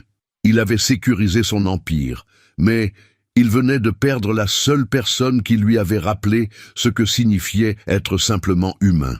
Le voyage de retour vers Clermont-Ferrand fut, cette fois, un acte de libération. En regardant le profil de Lyon s'estomper à l'horizon, Élodie ne ressentait ni la tristesse de la fuite, ni l'amertume de la défaite. Elle éprouvait le sentiment étrange et léger d'une page qui se tourne, non par la force du vent, mais par une décision consciente. Elle avait perdu un travail, un mari factice et un appartement avec vue sur la Saône. Mais en échange, elle avait récupéré quelque chose d'infiniment plus précieux, elle-même. Les semaines qui suivirent furent une lente reconstruction. Loin de l'agitation lyonnaise, la vie reprit un rythme plus organique, dicté par le lever du soleil et l'odeur du pain. Elle ne chercha pas immédiatement un autre travail dans la finance. L'idée même de replonger dans un monde de chiffres, de bilans et de stratégies d'entreprise lui donnait la nausée. Elle avait besoin de concret, de tangible. C'est dans la boulangerie de son père qu'elle trouva son refuge. Bien qu'officiellement à la retraite, Jean-Pierre ne pouvait s'empêcher de pétrir une petite fournée chaque matin pour les voisins et les vieux amis.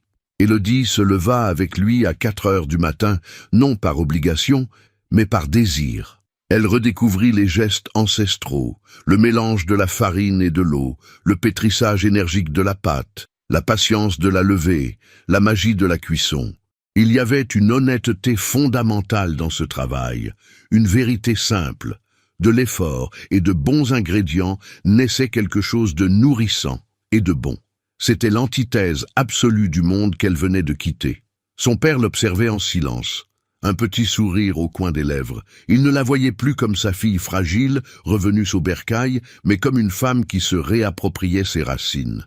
Un jour, en la voyant peser la farine avec la précision d'une analyste financière, il lui dit « Tu as le geste sûr, c'est dans le sang, je crois ». Élodie se mit à expérimenter.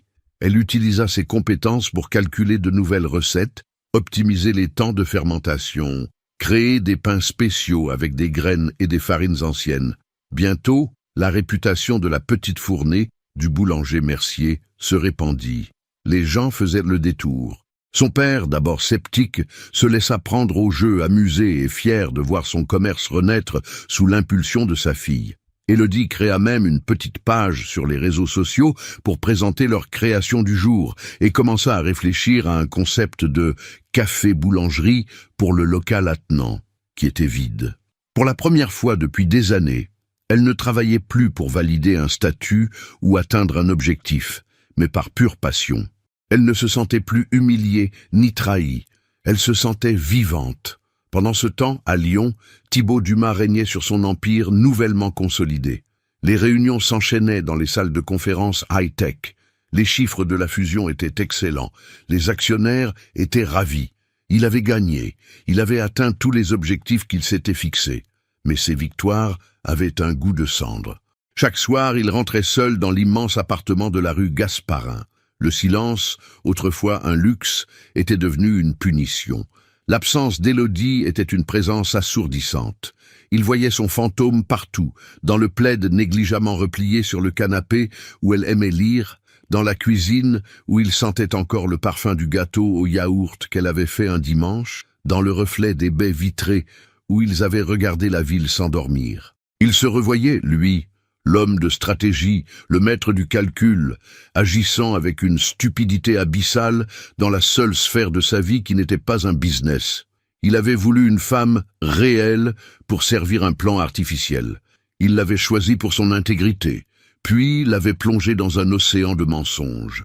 Il avait admiré sa force, puis l'avait utilisée pour combler sa propre faiblesse face à son conseil d'administration. La logique implacable de ses actions lui revenait en pleine figure. Il avait sécurisé son héritage, mais en avait égaré le sens. L'alliance qu'elle avait laissée sur la commode était toujours là. Il n'avait pas pu se résoudre à l'enlever. C'était le témoin silencieux de son échec le plus cuisant. Il n'avait pas seulement perdu une alliée contractuelle, il avait perdu la possibilité de quelque chose dont il n'avait même pas su qu'il avait besoin avant de le rencontrer. Un soir, n'y tenant plus, il fit quelque chose qu'il n'avait jamais fait. Il ne consulta pas un rapport financier ou un analyste. Il ouvrit son ordinateur et tapa « Boulangerie Mercier, Clermont-Ferrand » dans le moteur de recherche. Il tomba sur la page qu'Élodie venait de créer. Il vit les photos des pains dorés, des viennoiseries appétissantes. Et puis, il y avait une photo d'elle. Elle était en tablier, les mains couvertes de farine, un sourire authentique et lumineux sur le visage, un sourire qu'il n'avait jamais vraiment vu. Elle n'était pas la femme élégante et un peu distante de Lyon. Elle était radieuse, épanouie chez elle. Il comprit alors que ce n'était pas lui qui l'avait sauvée d'une humiliation. C'était elle qui lui avait offert une porte de sortie de son propre monde stérile. Et il avait été trop aveugle pour la voir. Il ne pouvait pas la forcer à revenir. Il ne pouvait pas arranger la situation comme il arrangeait un contrat.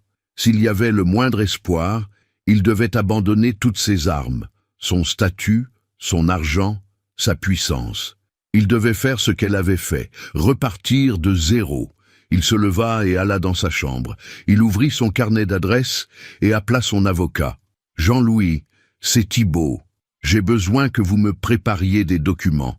Oui, c'est personnel, un contrat de divorce. » Il marqua une pause. « Mettez toutes les clauses en sa faveur, aucune condition, et préparez-le pour que je puisse le signer. Mais ne l'envoyez pas, je le livrerai moi-même. » L'automne avait cédé la place à un hiver clair et mordant en Auvergne. L'air vif qui descendait des puits sentait la terre gelée et la promesse de neige. Pour Élodie, cette saison n'était pas synonyme de fin, mais de renouveau. Le projet de café-boulangerie prenait forme, devenant le centre de ses journées et de ses pensées. Elle passait ses matinées au fournil avec son père et ses après-midi à chiner de vieux meubles dans les brocantes de la région, à dessiner des plans pour l'aménagement de l'espace, à rencontrer de petits producteurs locaux pour le café et les jus de fruits. Elle était animée d'une énergie qu'elle ne se connaissait pas. Elle avait découvert que créer quelque chose de ses propres mains apportait une satisfaction profonde, une plénitude que ses primes de fin d'année chez Bellavance ne lui avaient jamais procurée. Sa vie sentimentale était en jachère, et cela lui convenait parfaitement.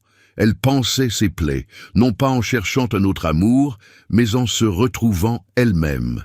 Les souvenirs de Lyon et de Thibaut s'estompaient, devenant les images sépia d'un film lointain. Parfois un détail, une chanson de jazz à la radio, la silhouette d'un homme en costume, ravivait une pointe de nostalgie, un pincement au cœur. Mais elle chassait ses pensées, se concentrant sur le présent, sur l'odeur de la brioche chaude et le bruit du moulin à café. Un samedi matin, l'agitation était à son comble. C'était le jour du marché et la boulangerie ne désemplissait pas. Élodie, un tablier blanc noué sur son pull en laine, servait les clients avec un sourire, glissant un mot gentil à une vieille dame, recommandant le pain aux noix à un jeune couple. Son père, au fournil, sortait une nouvelle fournée de croissants dont l'odeur alléchante se répandait dans la rue. C'est au milieu de ce chaos joyeux qu'elle le vit. Il était de l'autre côté de la rue, immobile. Il ne portait pas de costume, mais un simple jean et un manteau sombre. Sans l'armure de son statut, il semblait différent, plus accessible, presque vulnérable. Thibaut Dumas. Le souffle d'Élodie se coupa. Le bruit de la boutique, les voix des clients, tout s'effaça. Il n'y avait plus que cet homme, debout sur le trottoir d'en face, qui la regardait. Il ne fit aucun geste pour la héler, aucun signe pour attirer son attention. Il attendait, simplement. C'était à elle de décider. Son premier instinct fut la panique. Que faisait-il ici? Que voulait-il encore? Mais la panique fut rapidement remplacée par une sorte de calme résigné. Elle avait affronté Damien. Elle pouvait bien affronter Thibaut. Elle s'excusa auprès du client qu'elle servait et demanda à sa mère, qui était venue donner un coup de main, de la remplacer un instant. Elle défit son tablier, le posa sur le comptoir et sortit de la boutique. L'air froid lui saisit le visage. Elle traversa la petite rue. Il ne bougea pas jusqu'à ce qu'elle soit face à lui. De près, elle remarqua les traits tirés, une fatigue dans ses yeux gris qu'elle n'avait jamais vue. « Thibaut », dit-elle. Son nom sonnait étrangement dans cette rue de son enfance. « Élodie », répondit-il. Sa voix était plus basse que dans son souvenir. « Vous êtes rayonnante. » Le compliment la désarma. Il n'était pas flatteur, mais sincère, comme une simple observation. « Que faites-vous ici ?» demanda-t-elle, reprenant ses esprits. Il ne répondit pas tout de suite, son regard balayant la façade de la boulangerie, l'enseigne peinte à la main, les clients qui entraient et sortaient. « Je voulais voir, dit-il enfin. Voir si c'était vrai. Si quoi était vrai? Que vous aviez trouvé votre place. C'est le cas, n'est-ce pas? » Elle hocha la tête. Oui, il n'y avait aucune hésitation dans sa réponse. Il sortit alors une grande enveloppe de la poche intérieure de son manteau. Une enveloppe rigide, officielle. Le cœur d'Élodie se serra. Les papiers du divorce, la fin administrative de leur histoire. « Je suis venu vous apporter ça, » dit-il en lui tendant l'enveloppe. « Je ne voulais pas que vous le receviez par un coursier ou un avocat. Je voulais vous le donner moi-même. » Elle prit l'enveloppe, ses doigts effleurant les siens, un contact fugace mais qui suffit à raviver une étincelle. « Tout est signé de mon côté, » précisa-t-il. « Il vous suffit de signer à votre tour et de le renvoyer à mon avocat. Son adresse est à l'intérieur. Il n'y a aucune condition, aucune demande. Vous êtes entièrement libre. » Il y avait une finalité dans ces paroles qui était à la fois un soulagement et un déchirement. C'était donc ça. Il était venu clore leur chapitre, poliment, proprement. « Merci », murmura-t-elle, ne sachant que dire d'autre. Il se prépara à partir. Il fit un pas en arrière, comme pour rompre le lien invisible qui les retenait l'un à l'autre sur ce trottoir. Mais il s'arrêta. « Il y a une autre raison pour laquelle je suis venu, » avoua-t-il. Et pour la première fois, elle perçut une fissure dans sa maîtrise habituelle. « Je suis venu pour m'excuser, pas pour les secrets ou la stratégie. Ça, c'était les règles de mon monde. Je suis venu m'excuser de vous avoir entraîné dans ce monde. Vous étiez la seule personne authentique que j'ai rencontrée depuis des années, et tout ce que j'ai fait, c'est essayer de vous faire entrer de force dans un rôle qui n'était pas le vôtre. C'était impardonnable. » Il la regardait droit dans les yeux, et elle vit dans son regard une sincérité désarmante. Ce n'était plus le PDG qui parlait, mais l'homme qui, peut-être, s'était perdu lui-même. « Je n'attends pas que vous me pardonniez, » continua-t-il. « Je voulais juste que vous le sachiez. » Puis, il se retourna pour de bon et commença à s'éloigner, remontant la rue en direction du centre-ville.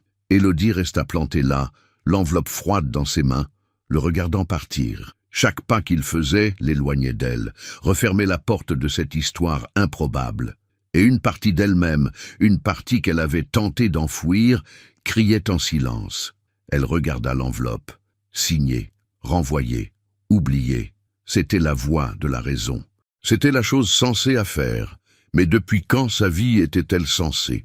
Elle releva la tête, il était presque au bout de la rue. Sans réfléchir, mue par une impulsion aussi folle que celle qui l'avait poussée à dire oui sur la place des Jacobins, elle se mit à courir. « Thibault !» Sa voix résonna dans l'air froid du matin. Il s'arrêta et se retourna, surpris. Elle arriva à sa hauteur, essoufflée. Elle déchira l'enveloppe en deux, puis en quatre, sous son regard stupéfait. Les morceaux des documents officiels tombèrent sur le trottoir comme des flocons de neige. « Qu'est-ce que... » commença-t-il. « Vous m'avez dit un jour que parfois la meilleure réponse à un acte insensé est un acte encore plus insensé, » dit-elle, le souffle court, les joues rouges. « Je n'ai pas signé. » Les morceaux de papier, blancs et inertes, jonchaient le trottoir entre eux, fragments d'une fin administrative qu'Élodie venait de pulvériser. Thibault les fixa, puis releva les yeux vers elle, son expression un mélange d'incrédulité et de confusion totale.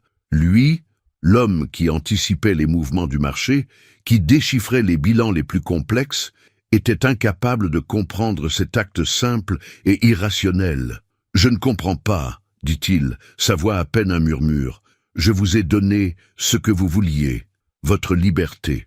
Vous m'avez donné une fin. » Le corrigea Élodie, sa respiration se calmant peu à peu.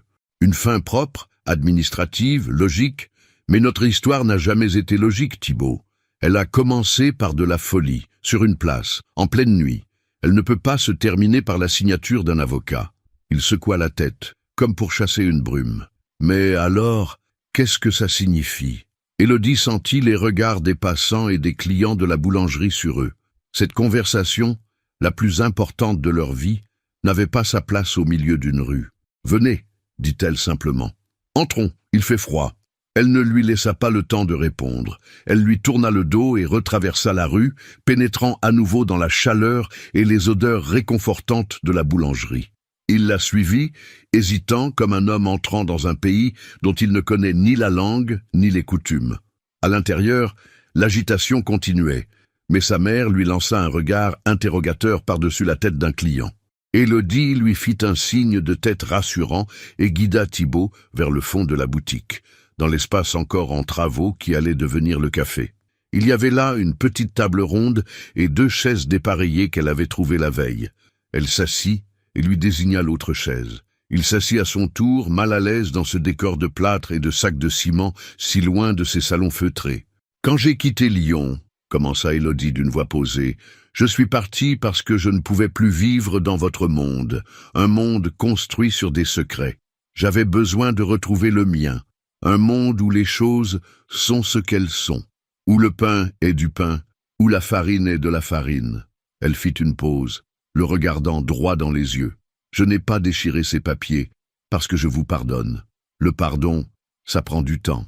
Je ne les ai pas déchirés parce que je veux redevenir Madame Dumas et vivre dans votre appartement de luxe. Je n'en veux plus.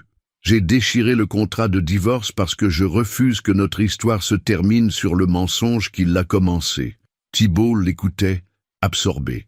Il ne l'interrompait pas, comprenant que chaque mot était pesé. « La femme que vous avez épousée par convenance n'existe plus, » poursuivit-elle. « La femme humiliée par Damien Lefebvre non plus. La femme qui est assise en face de vous, c'est moi. Élodie Mercier, future gérante de ce café-boulangerie. C'est la seule personne que je veux être. Et je ne laisserai plus jamais personne, ni un contrat, ni un homme, définir qui je suis. » Elle se pencha légèrement en avant, son expression intense. « Alors voilà ce que ça signifie, Thibault. Ça signifie que si quelque chose doit exister entre nous, ça ne peut pas être une continuation. Ça doit être un commencement, ici, sur mon territoire. Sans secret, sans stratégie, sans conseil d'administration en arrière-plan. Juste vous et juste moi. Et je ne sais même pas si c'est possible. » Le silence s'installa entre eux, un silence profond, rempli de tout ce qui avait été et de tout ce qui pourrait être. Thibaut baissa les yeux sur ses mains posées sur la table, des mains puissantes, habituées à signer des contrats valant des millions et qui semblaient soudain maladroites, inutiles. Quand il releva la tête, ses yeux gris étaient embués d'une émotion qu'Élodie n'y avait jamais vue, une vulnérabilité totale. « Quand vous êtes parti, dit-il d'une voix rauque, j'ai cru que j'avais simplement perdu l'atout principal de ma stratégie. Je me suis dit que c'était le prix à payer pour sécuriser l'entreprise. J'ai continué à travailler, à gagner, mais l'appartement était vide. Mes victoires étaient vides. Tout était vide. » Il la regarda avec une intensité qui lui transperça le cœur. « Vous avez été le seul accord de ma vie qui soit devenu un rêve, et le seul rêve qui m'ait donné envie de changer tous mes plans. » Les mots étaient là, simples, dévastateurs de sincérité. C'était sa confession, sa vérité nue, dépouillée de tout artifice. Ce n'était plus le PDG qui parlait, ni le mari contractuel.